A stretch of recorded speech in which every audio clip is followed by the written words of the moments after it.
ஒரு பெண்ணை தாழ்வாக நினைக்கிறவன், இழிவாக நினைக்கிறவன், பெண்கள்னாலே இழிவாக நினைக்கிறவன், தாழ்வாக நினைக்கிறவன், பெண்கள்னாலே அவங்க தாழ்வானவங்க, இழிவானவங்க, அவங்க அடிமைகள் அப்படின்னு நினைக்கிறவன் எப்படி அவன் பெண்ணுக்கு உண்மையாக இருப்பான்? அவன் தனது மனைவிக்கு அவன் எப்படி உண்மையாக இருப்பான்? உண்மையாக இருக்க மாட்டான். அப்போது பெண்கிறவன் நம்மளை மாதிரியும் அவங்களும் ஒரு ஆள் தான், நமக்கு இணையானவர்கள் தான், நமக்கு சமமானவர்கள் தான், ஆண்களுக்கு இணையானவர்கள் தான் அப்படின்னு நினைக்கிறவங்க தான் உண்மையாக இருப்பான். தனது மனைவிக்கு உண்மையாக இருப்பான். அல்லது அவங்க யாருக்கு வேணாலும் சகோதரியாக இருக்கலாம், யார் வேணாலும் அம்மாவாக இருக்கலாம், யார் பாட்டி பழகிறவங்ககிட்ட உண்மையாக இருக்கணும். ஆண்களும் பழகுவாங்க, பெண்களும் பழகுவாங்க. அதனால் பெண்களை தாழ்வாக நினைக்கிறவன், இழிவாக நினைக்கிறவன், அவங்க அப்படி அவன் எப்படி பெண்களுக்கு உண்மையாக இருப்பான்? அவங்களுக்கு உண்மையாக இருக்கிற அளவுக்கு அவங்க என்ன பெரிய இவங்களா அப்படின்னு தான் கேட்பான். பெண்களுக்கு உண்மையாக இருக்கிற அளவுக்கு பெண்கள் என்ன பெரிய இவங்களா, அவங்களுக்கெல்லாம் நம்ம உண்மையாக இருக்கணுமா, அவங்களுக்கெல்லாம் மரியாதை கொடுக்கக்கூடாது, எப்போவுமே அவங்கள ஒரு அமைக்கியே வச்சுருக்கணும் அப்படின்ட்டு அதில் தான் அவன் கவனம் செலுத்துவான். உண்மையாக இருக்க மாட்டான், ஏமாற்ற தான் செய்வான். அப்போது உண்மையாக இருக்கிறவங்க தான் தனக்கு பெண்களுக்கும் இந்த சமத்துவத்தை விரும்புகிறவர்கள் தான் உண்மையாக இருப்பாங்க. ஆணும் பெண்ணும் சமம் என்று நினைக்கிறவர்கள் தான் பெண்களுக்கு உண்மையாக இருப்பாங்க.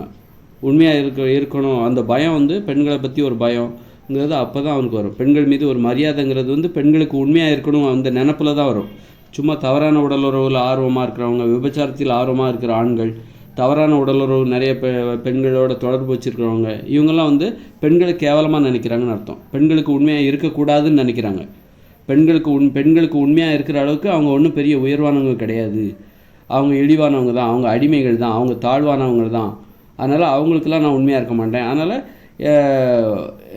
அவனுடைய மனைவிக்கு அவன் உண்மையாக இருக்க மாட்டான். அவன் மனைவிக்கு தெரியாமல் 2-3 நிறைய தொடர்புகளை வச்சுக்கிற ஆர்வத்தில் தான் அவன் இருப்பான். அப்போ இதுதான் ஒரு அது மாதிரி ஒரு பெண் பெண்களை தாழ்வாகவும் இழிவாகவும் நினைப்பாங்க. அந்த பெண்கள் தான் என்ன பண்ணுவாங்கன்னா, ஆண்கள் என்ன தப்பு பண்ணாலும் அவங்களுக்கு உண்மையாக இருப்பாங்க. அவனுக்கு பல பெண்களோட தொடர்பு இருந்தாலும் அந்த ஆண்களுக்கு இவங்க உண்மையாகவே இருப்பாங்க. அந்த மாதிரி பெண்கள்னால் யாருன்னா, பெண்களை பற்றி அவங்களே கேவலமாக நினைப்பாங்க.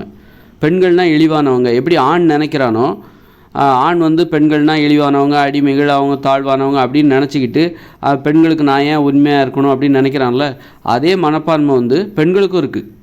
பெண்கள்னால் இழிவானவங்க, அடிமைகள், கேவலமானவங்க, தாழ்வானவங்க அப்படின்னு நினைக்கிற பெண்கள் இருக்கிறாங்க. அதனால் அந்த பெண்கள் தான் என்ன பண்ணுறாங்க அப்படின்னா, ஆண் என்ன தப்பு பண்ணாலும் சரி, எத்தனை பேரோட கள்ள தொடர்பு வச்சுருந்தாலும் சரி, 2 பொண்டாட்டி கட்டிட்டாலும் சரி, அவங்களுக்கு உண்மையாக இருப்பாங்க.